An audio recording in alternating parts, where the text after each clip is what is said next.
My name is James L. Stone of the Department of Neurosurgery here at the University of Illinois, and we're pleased to interview this morning Dr. Louis D. Boshes, Clinical Professor of Neurology Emeritus here at the University of Illinois, and formerly for many years a Professor of Neurology and Psychiatry at Northwestern University here in Chicago. Dr. Boshes, I thought we would begin with some of your early medical school training.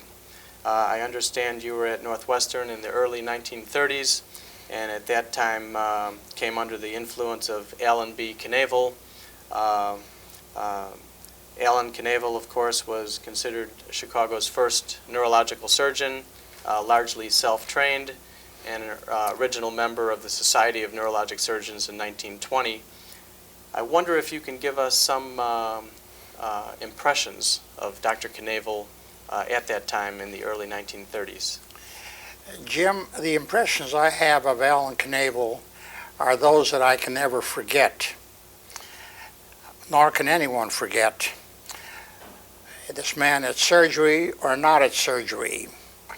There was the old Wesley Hospital at 24th at Dearborn, and that hospital, as you know, moved on to the near north side in 1926, 27.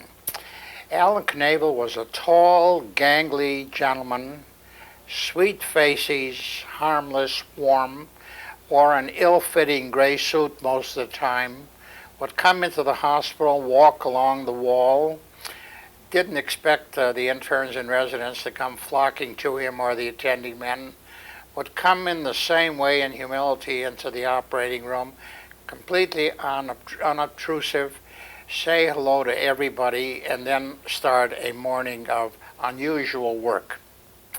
Now, when I say unusual work, this man was not only a surgeon, but a gifted surgeon. This man could do anything in the morning, to include your situation, brain surgery, and he did it well. He could repair a clavicle. He could remove a uterus. He could do a prostatectomy. He could fix a fractured ankle or a green stick fracture of a little boy, remove an appendicitis, a gangrenous one, quietly, silently. He turned back after surgery, thank each nurse, each intern, dress in the same way he came in, and walk out as if nothing happened. Not only was he a great surgeon, but he was also an administrator. After all, he was chair of surgery. And there aren't too many of these kind left in this world because he was a worrier. He worried about his young men. Doctor, what are you going to do after you leave from here? Do you need any help financially? Do you need any letters? Where do you hear these things anymore?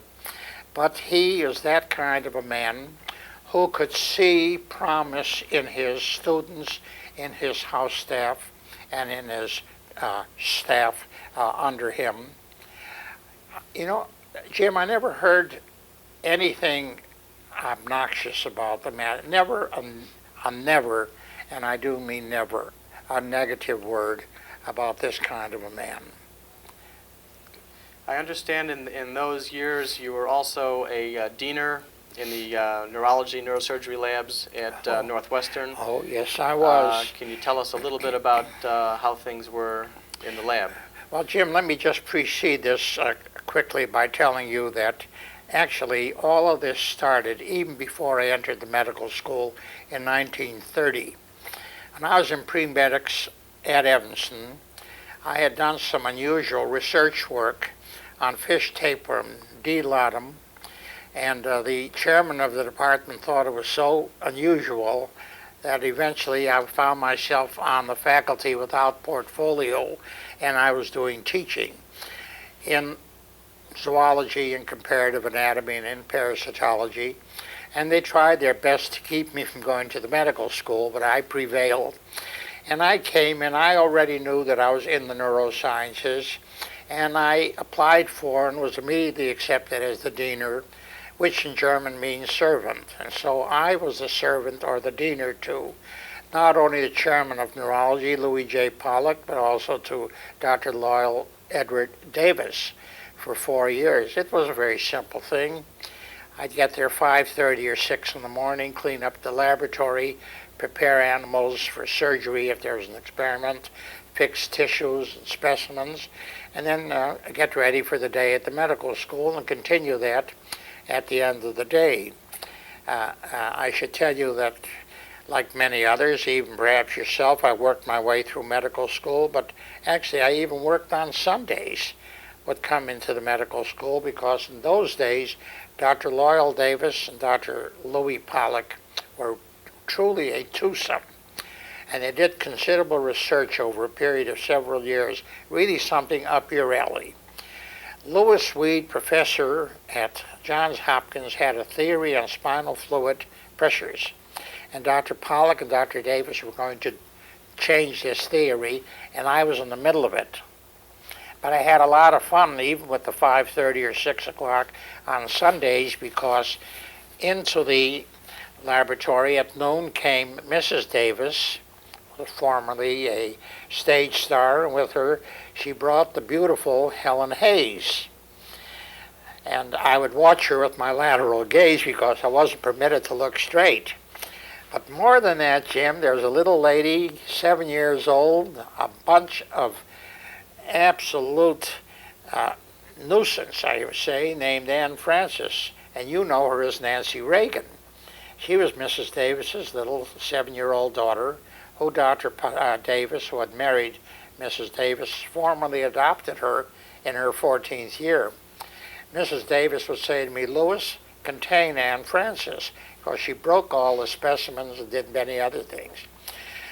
Further, my remembrance as a diener was that they would come on Sunday with a beautiful picnic lunch for Dr. Pollack and Dr. Davis, and in 4 years I was never offered a sandwich, nor did they even leave a half a sandwich for me. And but Mrs. Davis kept me busy dressing and undressing little Kajuna dolls, these little dancing dolls, and she also had me paint Easter eggs. This was my training in neurology. But I was the diener, the servant. Well, let me ask you. We know that Dr. Knievel trained Loyal Davis for 3 years in neurosurgery, and then sent Dr. Davis to Harvey Cushing for a year as an assistant. And then Dr. Davis returned as the first trained neurologic surgeon in Chicago. I wonder if you could tell us a little bit about Dr. Davis's service, and perhaps Loyal Davis himself as an individual in this early era. Okay. I think you should know, Jim, that Dr. Davis left Northwestern. He wrote the Cook County quiz course, and he wrote very high. And when he finished with county, he went to Galesburg, Illinois, and went into family practice, general practice, but things didn't go well. And he came back to Chicago, and again, the great Dr. Allen Kanavel said, "Loyal, what are we going to do with you?" So he made him the National Research Council Fellow for 2 years. This was a combination not only of surgery, but also physiology. And then he sent him as a voluntary assistant to Dr. Harvey Cushing, where he rose in stature. He returned to Chicago, and at that time there were only 2 neurosurgeons in all of Chicago. One was Dr. Loyal Davis, and the other Dr. Eric Oldberg, just 2, mind you. And you know, as the chairman of neurosurgery, that there are 3, 4, or 5 neurosurgeons in every major hospital. Dr. Davis took over the chair of surgery, general surgery, at Northwestern, and he took it over with a flourish. I remember so vividly, in 1932-33, he would come to every class in surgery, stand there in front of the class, and say to the students, "I am your new chairman of surgery, and I want you to tell me how you feel about your teacher. If you don't feel proper about that, we'll replace him. Just remember, we want surgery to mount at Northwestern." And he really ran the Department of Surgery as a real field marshal.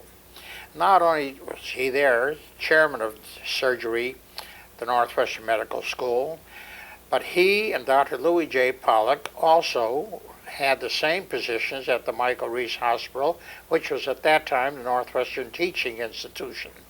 And there they stayed with their staffs until 1935, and there was some diplomatic blunder, and they left for Michael Reese. Of course, at Northwestern, Wesley was up, Passant was up, the Veterans Administration was up.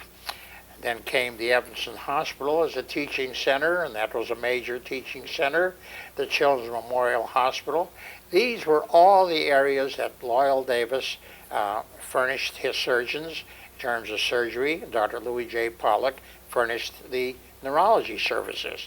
As a matter of fact, Jim, at that time we called neurology just part of the Department of Nervous and Mental Diseases. Dr. Pollack not only chaired neurology, but he chaired psychiatry as well. Wasn't there a Neurologic Institute in effect with Ranson and neuroanatomy? And one of the jewels, one of the diamonds, one of the real heritages that came out of Northwestern was the late Dr. Stephen Ranson Sr., who developed, as you stated, the Neurological Institute. That became one of the outstanding institutes for neurological, neuroanatomic, neurophysiologic research in the world. And I give you immortal names like Tid Magoon, Howard Magoon, Ingram, people of that nature. As a matter of fact, this institute flourished. Cabot in polio, for example. From everywhere came people applying for work in this institute, which worked very closely with Dr. Davis and with Dr. Pollack. By the way, I was privileged to be a close friend, buddy, even the roommate of the late Dr. Stephen Ranson Jr., as brilliant as his late father. Did you have a chance to observe Loyal Davis operate, or the patients on the service? Oh, yes. Yes, you call it a privilege. It was not only a privilege, it was a travail. Yes, we served Dr. Davis well, from dawn to dusk and through the night. We were on his service, and I want to tell you something. I don't believe there was a surgical service in Chicago that was as demanding as Dr. Davis was in not only the surgical activity in the operating room, but the post-operative care. Mm-hmm. I understand that certain celebrities would come to town, and Dr. Davis would perform trigeminal neuralgia operations or other such feats at times as well. Oh, yes, and I should also tell you, Jim, we rehearsed the approach to these celebrities who came from areas such as Rochester. The Mayo Clinic people came, University of California people came, Michigan, and I should say people came from Europe too to watch Dr. Davis operate. With his school, he was beginning to develop a staff of neurosurgeons that were to go forth from him, carrying a little bit of Loyal Davis with them. Well, I would assume that through the latter 30s and early 1940s, you, as a staff member in neurology, academic neurology, of course, under Louis Pollack at Northwestern, and I guess then we come to the World War II years. I see from 1942 to 1947, you were a lieutenant commander in the Navy, and if you could tell us a little bit about that. Well, Jim, all of us knew that there was going to be a war. World War II was impending, but we didn't know when. Accordingly, at Northwestern University, they were beginning to form a base hospital, the same base hospital they had in World War I, base hospital number 12. We had a few little lectures and that sort of a thing. And then came the declaration of war with Franklin D. Roosevelt, and the envelope was opened, and we had the orders. And to my dismay and disappointment, I found there were only 3 slots in neuropsychiatry, and so, since I was the youngest and the lowest on the totem pole, I was not in it. And I tried my best to influence the people in charge of the units, asking them to please take me along. I didn't want to be separated from this group. but they said Washington does these things, not. So I got very displeased, and I went downtown to the Board of Trade, put my hand up in the U.S. Navy, and the next thing I knew, I was in uniform. And this was just a matter of a few days after the war had started. So I was in the Navy, and I was always chief of my unit in neurology and psychiatry. Then suddenly one morning they said to me, "You're a neurosurgeon," and you salute and you say, "Yes, sir." And so I was fortunate to be on a neurosurgical team, including men such as the chairman of neurosurgery at Washington University, chairman of neurosurgery at Marquette University in Milwaukee, and that was Dave Cleveland, one of Dr. Davis's people. Had one of Dr. Oldbergh's people, Dr. Abe Edelson, who was a professor of neurosurgery here. And I was a fourth. Again, I was the low man on the totem pole, but I did a lot of neurosurgery, enough neurosurgery over the next several years to even want to make an attempt to take neurosurgery boards. So I was a neurosurgeon by order and not by training, you know.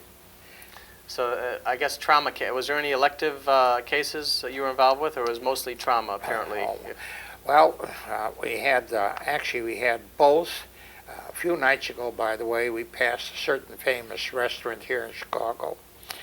And I remember very vividly in the middle of one night being called to go out way in the boonies somewhere in this area. A kid went crazy there, and I came there, and there was a young 18-year-old boy in a severe psychosis. And I examined him, and to my dismay, he was loaded with neurological findings. Of course, I brought him in. I should say before I brought him in, the guard out there had his gun up against me. I could hear the click and the shiny barrel. And I said to him, "I'm an American doctor," and he shouted back, "Every Jap says that, Mac. Get out in the light." And he put the gun up against me. And it was raining, too. I almost didn't get to make the diagnosis. I brought the boy in my own Jeep, and within a day or two, we found that he had a severe brain tumor. He was important enough to get cablegrams from the Secretary of the Navy, who was the editor of the Chicago Daily News, and his family. Unfortunately, it was not a good situation. Yes, I remember once shaking hands with a guy in ship service called a canteen, and he couldn't let go of my hand. And I looked, and sure enough, he was a dystrophia myotonica. I did a paper on him. Sure, there were elective cases that came to our service. We had 4 tables going at all times, you know, and we were pretty busy. Unfortunately, there were some of the bad things, which it's okay half a century later. If a person had a headache, there were many tests that had to be done by directive from Washington. Every backache was a myelogram. So we did a lot of back surgery. And, you know, discs in young people just ain't so, Dr. Stone, you know that. So we had, of course, and we had a good deal of the trauma. As a matter of fact, Jim, I can tell you I do this with great joy. Some of these kids come through Chicago, they come to visit me.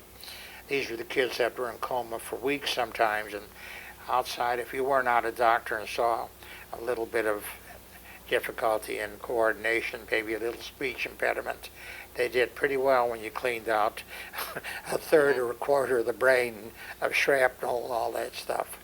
But young brains seem to heal pretty well. You teach your students that, don't you? Oh, yeah.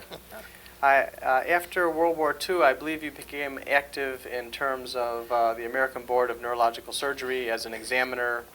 And maybe you could tell us a little bit about your experiences that way and interacting with some of the big names in neurological surgery in those days. Jim, that was one of the greatest privileges I ever had. This university right here and the Neuropsychiatric Institute, where you not only teach but also attend, was the area where the boards of neurosurgery were done for 25 years during Dr. Aldeburgh's tenure, and had boards a couple times a year sometimes. And I had an opportunity to meet the great in neurosurgery, some of the most delightful people in neurosurgery. Can you mention some of those to us? Well, for example, one morning, Dr. Donald Matson said to me, "Lou, what time is it?" And I looked at my watch and I said, "Don, it's 10 o'clock. What's the date?" I said, "It's October the 15th. He said, "What day is it of the week?" I said, "Tuesday." He said, "Lou, I've got to be at a dean's meeting at 1 o'clock this afternoon." He said, "I forgot all about it." I quickly took him to Dr. Oldbergh's office. I saw there was something wrong. We quickly got him into a cab, shot him out to O'Hare. Then he came back at night where at the University Club, and you've given enough boards by now, where we'd evaluate the applicants. And he said, "Lou, my memory is just going downhill. I can't remember a thing." Within a month, he was in the hospital, and a few months later, he was gone. One of the great neurosurgeons of all time. People like Dr. French, another one. Actually, I was privileged to be with the top neurosurgeons in this country. This was just a very wondrous feeling. Each one was a gentleman. Each one treated the applicant with warmth and acceptance. I never saw a neurosurgeon at boards start an examination until the applicant was settled down. There's more coffee or more Cokes given by these professors of neurosurgery to applicants than I've ever seen anywhere. We also had, I was also an examiner on the American Board of Neurology and Psychiatry as well. So there's a lot more fun giving the exam than taking the exam. In 1963, you came to the University of Illinois here in Chicago, encouraged by Dr. Oldbergh and Dr. Fred Gibbs. Can you tell us a little bit about the Neurologic Institute here at the University of Illinois at that time? Jim, you've touched a very tender spot in my life. From out of nowhere came this telephone call, both from Drs. Fred Gibbs and from Dr. Eric Oldbergh, asking me to come and visit with them. And I did, and asked me to take over a division at the University of Illinois. And told me all the attributes that went along with it, and all the many very nice gingerbread things about me that they had observed and so on. It was an offer hard to accept. Here I am at Northwestern since 1927-28. I finished at the medical school in December of 34. Was already teaching the Cook County quiz course at night, teaching from 1934 until the war. Came back from the war, brought the students here. By the way, I handled all Northwestern teaching here when the Neuropsychiatric Institute, which was called the Illinois State Neuropsychiatric Institute, was finished in 42. And I taught the Northwestern students and came back from the war and continued to teach them here. Each medical school had a service here. The dean at the medical school absolutely told me at Northwestern that I shouldn't and couldn't leave. So the only thing I did was do something very silly, but it was part of my makeup. I kept both of my faculty appointments for 3 years, knocking myself out, and then finally I elected to leave from Northwestern. But I did not leave spiritually. I'm still the head of my class at Northwestern, the alumni activities over there, and as I said, the head of my class, very active there. But I've stayed here, and I've never regretted the decision. Never. And it's been probably the most wonderful period in my medical life to be here. And also when retirement came in 1978, mandatory, when I was asked to remain from the president of the university to the chancellor to the dean and asked me to stay, that was a beautiful, wondrous feeling that I had. My wife wasn't very happy about it, but I was, Can you give us a flavor of the Neurologic Institute here at the university? Eric Oldbergh as the director, with Percival Bailey, Von Bonin, and McCullough in the laboratory, and some of the other points. When this area was created, Illinois State Neuropsychiatric Institute. It was manned by the outstanding people in neurology, neurosurgery, neuroanatomy, neurophysiology. Dr. Eric Oldbergh took command, had a very unusual reign. He was Professor of Neurology and Neurosurgery, and this was this way for well over 25 years. And he brought in people like Percival Bailey in neuropathology. He brought in Warren McCullough, who was down in neurophysiology. There was Ralph Gerard, Leo Abood, others who came along. Paul Busey, I believe. Paul, I was just going to tell you that. Along came other names in neurosurgery, Dr. Paul C. Busey and Dr. Harold Voris came here, and Dr. Gustafson was here, and tremendous work was coming forth from these divisions. And I will tell you this, in the basement of the Illinois State Neuropsychiatric Institute came some of the finest neurophysiology in the world. Now, there were two towers in the building. You know, there's psychiatry and there's neurology. Psychiatry, of course, was taken over by Dr. Francis J. Gertie, and we had people like Ladislav Maduna, the originator of metrazole shock. We had great analysts like Franz Alexander, Hugh Carmichael, the whole bevy of people, the Institute of Psychoanalysis. But I can only tell you, these towers were studded with top people in neurology and neurosurgery, and flocking to them came young men to be trained. And from the Institute, they went out further. I believe you were involved with Dr. Frederick Gibbs with some of the psychomotor epilepsy surgery. Can you tell us a little bit about Dr. Gibbs, perhaps, and Sure. that effort? Of course. To Chicago came the two Gibbses, Dr. Frederick A. Gibbs and his late wife, Erna Gibbs, actually the father of electroencephalography, the mother of electroencephalography in the world. They were actually those who followed Hans Berger, one who created EEG. They came from Boston, from Harvard, where they worked with great people like Halloway Davis, and they worked with William Leddox, one of the great discoverers of the drug dilantin, diphenylhydantoin. And to this school of Gibbs and the two Gibbses came forth students from everywhere to learn about electroencephalography. They had about them schools continuously, and their writings, including their atlases, were truly, Jim, the Bibles in electroencephalography. Dr. Gibbs had a profound influence upon me, and of course, you've spoken about the word psychomotor epilepsy. We no longer use the word, but the word was very important, and of course, I don't have to tell you about 1963 when President John Kennedy was assassinated, the one who did the assassination.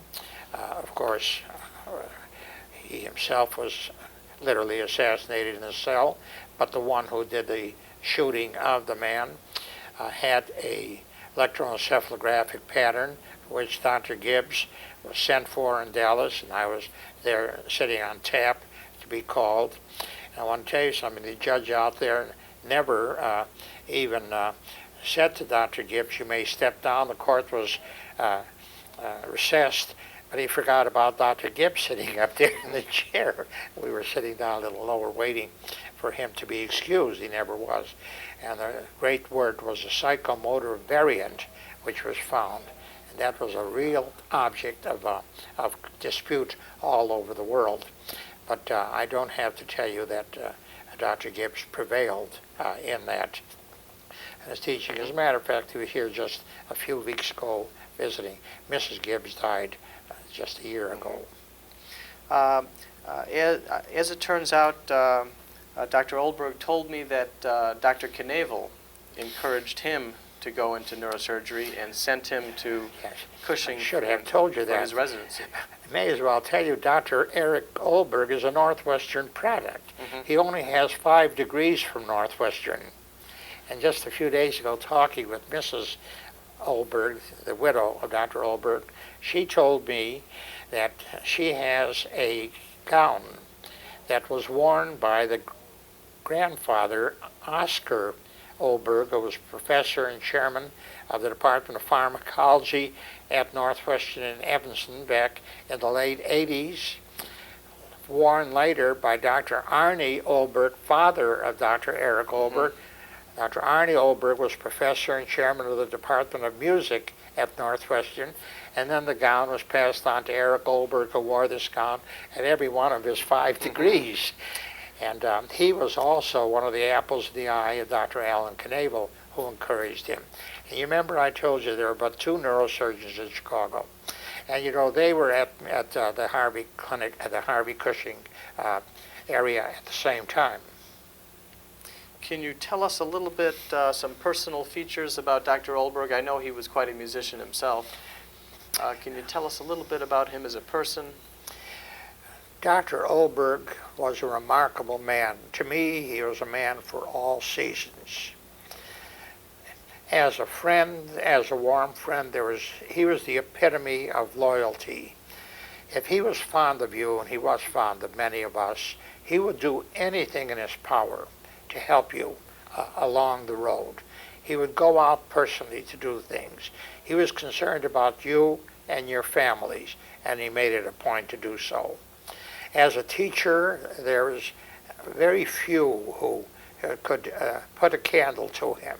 His bedside teaching was just absolutely superb. People took a lesson home each time at the bedside teaching. He was known for his 12 o'clock Wednesday grand rounds, and I mean 12 o'clock. I don't mean 11:59 and 40 seconds or 12 o'clock and 5 seconds, because if you opened that door after 12 o'clock, you were in bad trouble. And he always explained to me that Harvey Cushing had taught him this neurotic tendency of being right on time. You were there on time for anything that was there. But you know, before surgery and after surgery, there's a difference. You could come to him to speak about anything, and he in turn would speak with you. For example, I remember I was sitting with him once creating the budget for my department. He had a telephone call. He turned to me and he said, "Louis, I have got to leave you immediately. My friend George Sell, conductor of the Cleveland Symphony Orchestra, just had a massive stroke. I must go to his bedside." He was a personal friend of George Sell. He was a personal friend of Fred Reiner, the conductor of the Chicago Symphony Orchestra. Remember, he was the head of the Orchestra Association for 20 years, the head of the opera for 20 years. He was the only one who could deal with the great Petrillo, who feared nobody in this world. And he was there with the wheeling and dealing. Twice, Dr. Oldbergh told me he went down to Texas with a contract for Sir George Solti to come back to Chicago, and twice he failed. He said it was the only time he failed, but Sir George told him, "One day, Eric, I'll be back to Chicago." But he brought people like Jean Martinon with him to Chicago. Dr. Oldbergh loved music. He loved Brahms. He would cry when Brahms was played. He loved Beethoven. He loved Mahler. He didn't like Mozart. He didn't like anything out of Mozart. By the way, he played the piano too. And you know, he had great friends that were also musically inclined, including a professor of neurosurgery, Adrian Verbruggen, you know, who played the cello. And they were there at the opera. In fact, one night Dr. Oldbergh invited me to use his box. It was number 1 at the orchestra hall. It was so long that I said to myself, now I know how Abraham Lincoln got himself assassinated. It was such a big box. And he knew his music. Mrs. Oldbergh told me that when he was critically ill, she had had the piano tuned at home, and occasionally he would play it, but he had been too ill to play. It was just before Christmas. She had the piano tuned unknown to him, and he sat down, he played a Christmas carol, played it beautifully, and he turned to her and he said, "Mary, the piano sounds real fine," but he did not touch the piano after that. It was not uncommon for Dr. Oldbergh in an evening to gather all of his young men and say, let's all go to dinner. Every plan that every resident or intern had was displaced that night because Dr. Oldbergh felt that they needed a good time. It would go way into the night, and then he would bring them back home again. From my understanding is that Dr. Oldbergh was a full neurologist and could speak on multiple sclerosis, multiple other topics related to neurology as well as, of course, neurosurgery. Jim, he was a cornucopia of information in the neurosciences. At grand rounds, when he had people in that front row, star-studded, again, Percival Bailey, Dr. Busey, Dr. Alexander, Dr. Ben Lichtenstein, Dr. Warren McCullough, Dr. Gibbs, all of them sitting in the front row with a case, one of the brain twisters that you pull on us sometimes when you bring some of your patients over. And then he would not only talk about the case, but also give his opinion, and invariably this information which flowed forth from him was just amazing. He had such a knowledge of the basics of neurology, also in the cerebral vascular illnesses, the neurodegenerative illnesses, the immunological illnesses. All of these were second nature to him. He pulled so many memories. Dr. Oldbergh had stated, and I think Dr. Cushing had the same feeling, that the discipline of neurology was dragging behind the discipline of neurosurgery. And I think in those days, having a neurosurgeon as head of neurology and neurosurgery made that statement. How do you feel about that scenario? Yes. There was considerable criticism in Chicago when Dr. Oldbergh headed this unusual marriage of the Department of Neurology and Neurosurgery. In fact, one great neurologist said that neurology was set back for 25 years at Illinois because of that. But that wasn't necessarily so. Dr. Oldbergh gave credence to neurology. In fact, he even taught neurology with his neurosurgery. He had the doorway to Percival Bailey's office was always open. Dr. Oldbergh rushing across to look at a slide. He did not just state his neurosurgery. You know, in our tower, the North Tower neurosurgery, many things came forth. He was open-minded enough even to accept the psychosurgery program.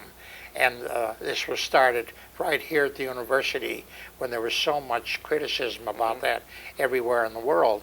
And people like Dr. Percival Bailey and Dr. Paul Busey did the surgery, and Dr. Oldbergh was there looking over their shoulder and transmitting all this information to Francis Gertie. There literally was a beautiful union between neurology, psychiatry, and neurosurgery. I never saw anything adverse, never. Yeah, I believe the first time in print I saw the term surgical neurologist was by Dr. Oldbergh. Yes, he created that term. He created that term. And as a matter of fact, at the great party that his residents, you know, he has an Eric Oldbergh Society, upwards of 100 young men that he had trained. He had used those words as well, thanking each one with humility and tears in his eyes. He was quite emotional, telling them that he was privileged to take them through the morasses of neurology into neurosurgery, and that he was so thankful that he was privileged that he was able to launch them into their own ships into the field of neurosurgery. And, you know, many went forth from here to chair departments everywhere in the country. In fact, even other places in the world as well. Dr. Boshes, I know you've been very active in the Chicago Neurological Society over the years. Can you tell us about some of the speakers you've brought, some of the fond things you remember connected with the Chicago Neurological Society over the years? Yeah, I'm so glad you asked that, because that's a very tender note. We are the oldest society in Chicago, 1898, and some of the greats in neurology and neurosurgery, and literally psychiatry. Even a few internists snuck in early on. And to this society, which grew in wisdom and in stature, was really an area which brought forth great people. I was almost going to mention a little while ago Professor Narabayashi, one of the great neurosurgeons in Japan, head of the Brain Institute there, was a speaker at the Chicago Neurological. I recall personally inviting Adolf Wallenberg of the posterior inferior cerebellar artery thrombosis fame. Very interesting about him. He came in 1938, this delightful professor of neurology, and we hosted him for 4 days, and he liked not only the society, he took a shine to me for some reason, and he promised me all his reprint books and all that he was going to send to us, because he thought it was so wonderful that we had treated him so well. And he had all of these packed, and he sent them to a warehouse in Danzig. And you know too well what happened on August 31st of 1939. The Germans bombed Danzig. The warehouse was burned to the ground. All of these great treasures were lost. But about 8 or 9 years ago, from out of nowhere, his daughter, who was only 92 and working as an alienist at Statesville, a psychiatrist, called me and said, "Dr. Boshes, I found some letters from my father and a telegram. Would you like them?" And Jim, I said, I'll come to Joliet and pick them up immediately. Well, we have an exhibit of that now that we put up, showing these letters from the great neurologists of the world. The telegram was his 70th birthday party, to which came all of the greats. We had chairmen of departments of practically every major medical school in the country invited to the Chicago Neurological Society. They came from everywhere, because this is considered one of the great neurological societies in the country. And I can tell you that I believe every one of the 126 medical schools in the country knows about the Chicago Neurological Society. Well, I must say, as historian for the Chicago Neurological Society and for the university here representing neurology, we certainly appreciate your vignettes from time to time. Well, thank you. You can't help but forget these things. A few nights ago, for example, very quickly, I'll tell you this. We had a function here, a major meeting, and someone brought me greetings of Dr. Daniel Ruge. Dan Ruge was, as you know, physician to President Reagan, and he was the right hand of Dr. Loyal Davis. In fact, Dr. Davis, who literally became part of the Reagan family, inasmuch as his daughter married the president, certainly helped Dr. Dan Ruge become the president's physician. When Dan Ruge was the chairman, was the president of the Chicago Neurological Society, I gave a paper on the late Robert Wartenberg, with whom I was privileged to work. At the end of the war, I came back to San Francisco, and I was invited to teach at the University of California. I gave the paper on Robert Wartenberg, and Dr. Dan Ruge invited me with some, introduced me with some very interesting words, and I made a tape of that, and I sent this to Dr. Ruge, who isn't so well right now, and I hope that this will give him a little something to help him and also to remember. I should tell you, Jim, that the Chicago Neurological Society, you should know it because you're going to be president one day soon, because you're moving up, that we shared the officerships with neurosurgeons. You know that. We've had runs of neurosurgeons as presidents.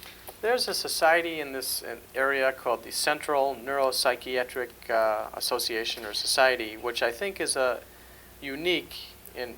Could you tell us a little bit about that?